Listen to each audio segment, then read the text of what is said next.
Welcome to another What If. On this one is gonna be kind of like a rant slash. It's a what if slash rant, meaning it's not getting the same respect as I would for a normal what if, but it's still getting enough.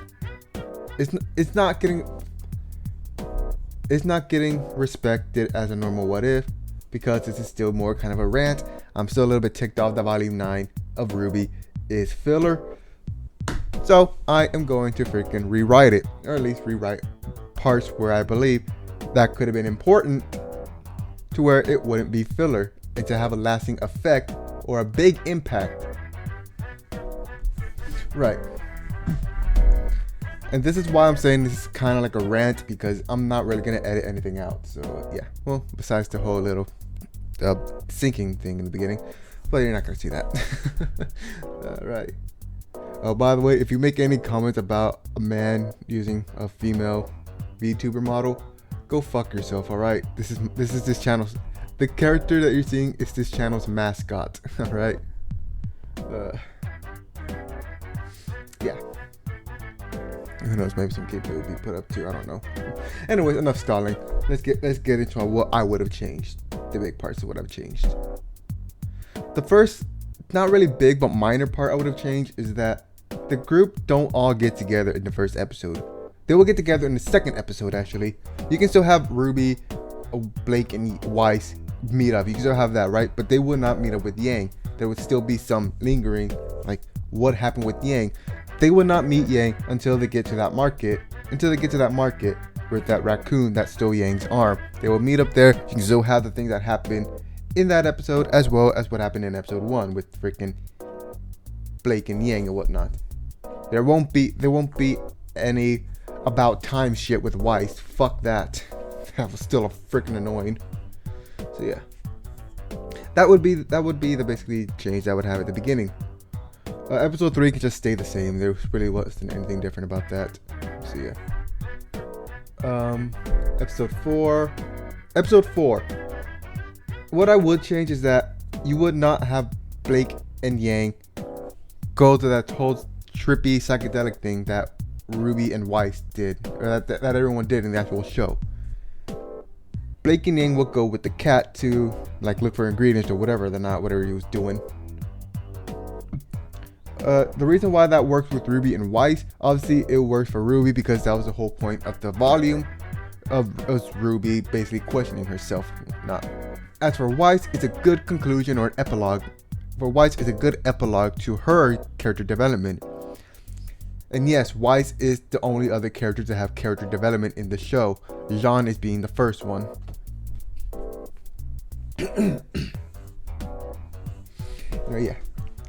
Yeah, besides that, episode 4 will still stay the same. Episode 5 will also stay the same.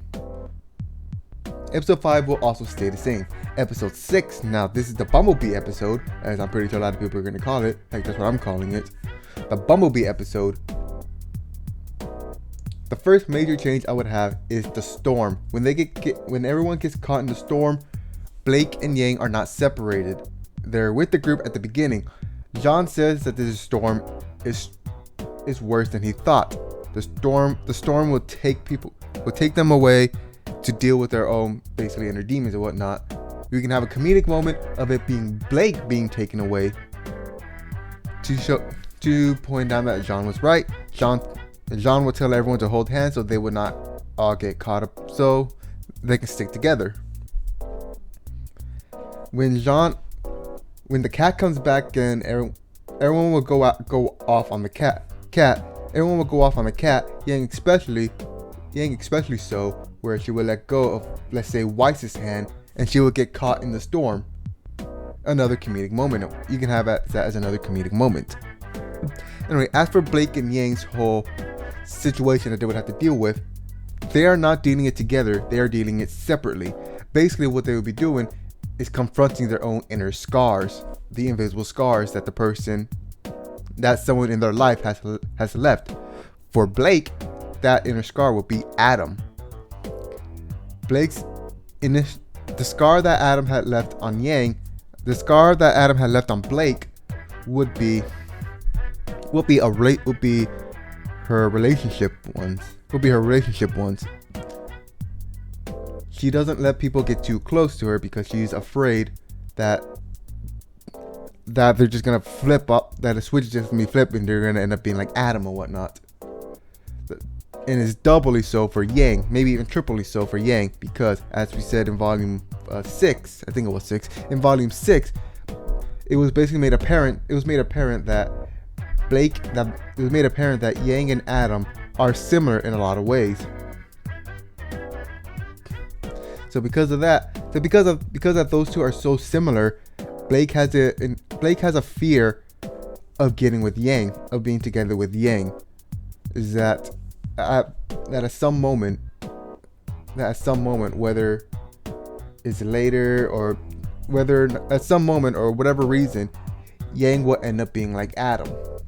She's definitely afraid of that. She has to talk herself out of it to basically transition to the whole Blake and Yang situation, which can be the same. Anyway, as for Yang's situation, she will face off against Raven. Now again, when it comes to this Adam and Raven thing, they are just a figment of their imagination. It's not the real people. So basically, they know what the character would know. So yeah. Anyway, with Yang facing off against Raven, it will show an innate fear of people abandoning her, and her fear is just justified because technically people had abandoned her. Whether people had abandoned her at some point, her team had abandoned her at some point. RWBY left, Weiss left, and Blake left. Everybody abandoned Yang at one point, and that would be a scar that Yang has. And you can really hammer it down here. You can really hammer it down there, which when Yang is starting to confront it, you can again transition to the whole Bumblebee situation. They would have to talk, and they would need to talk. You can basically cut back to the main group, so their situation can play off.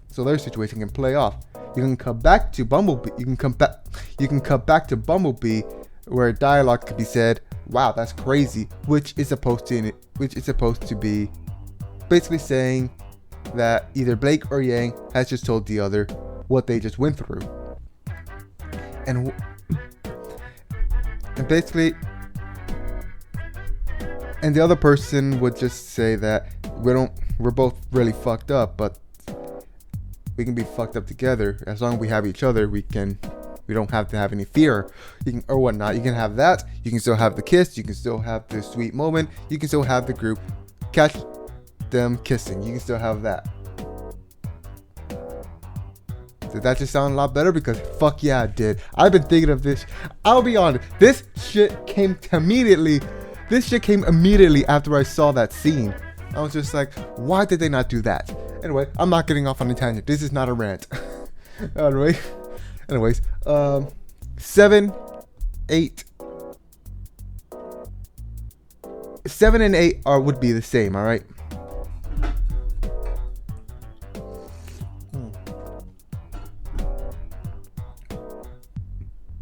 Yeah, 7 and 8 will be the same. The only difference with 8 is that the group finds RWBY mid-sip.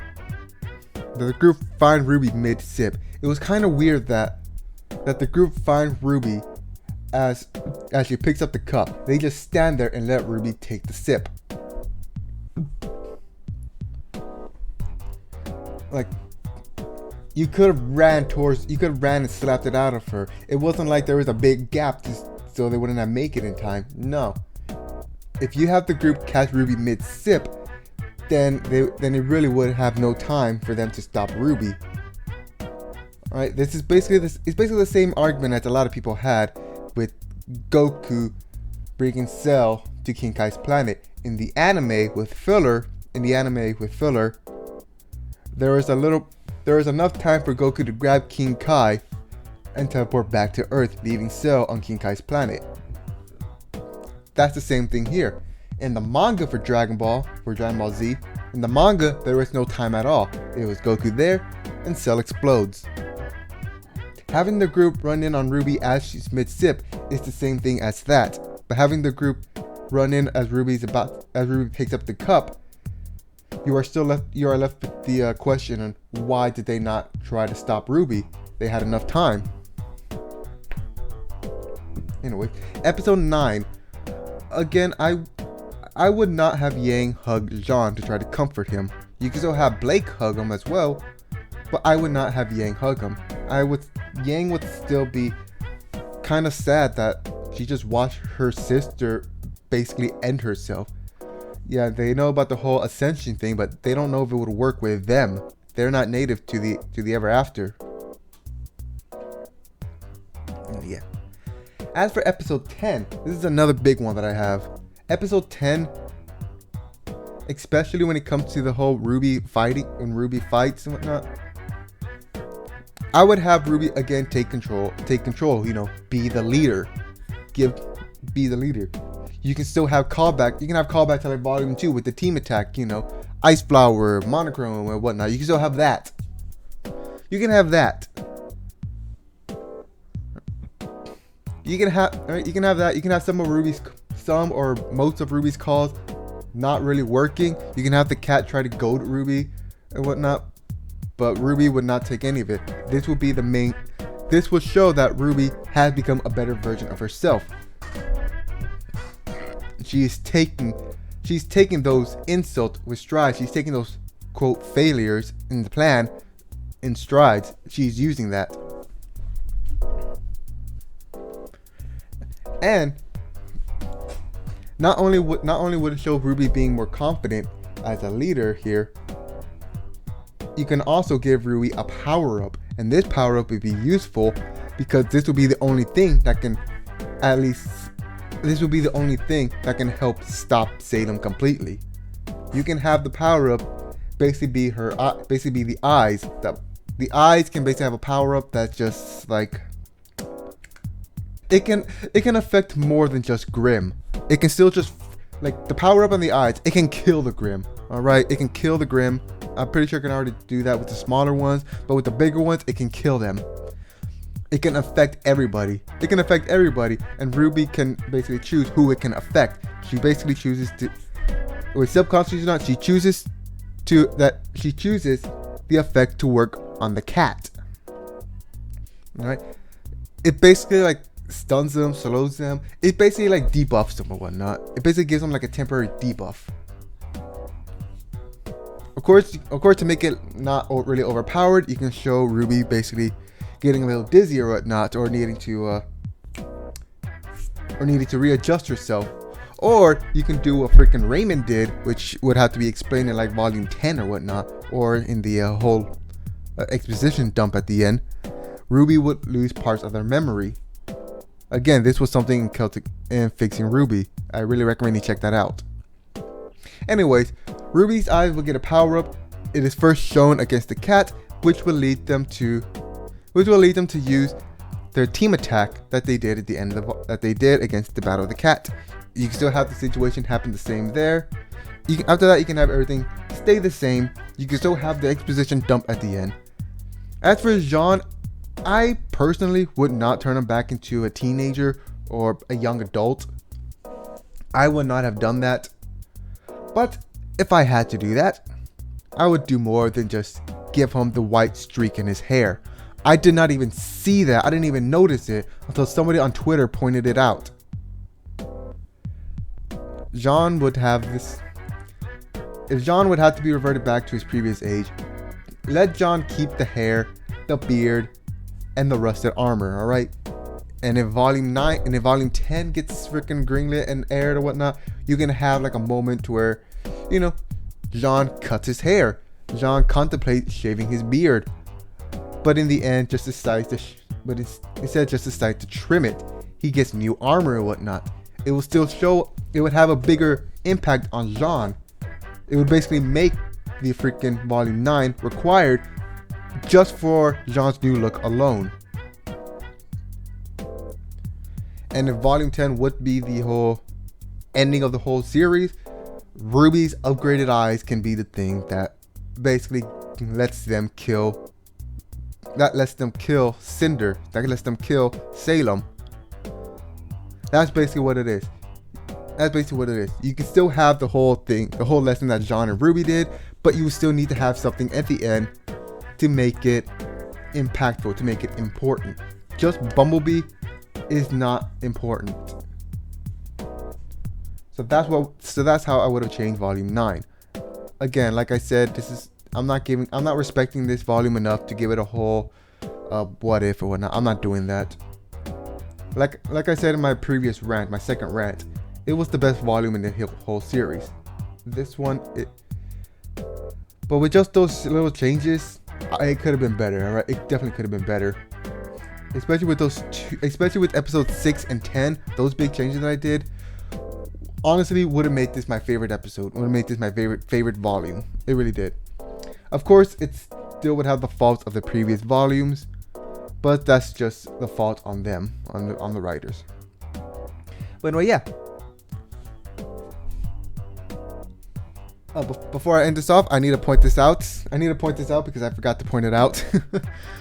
The whole situation when it comes to freaking Yang the whole flashback when it comes to Raven and Summer would actually be kind of a callback to the whole situation with Yang that we would have seen in episode 6 if they did it this way. You know, just like how freaking, to quote Fixing RWBY, it basically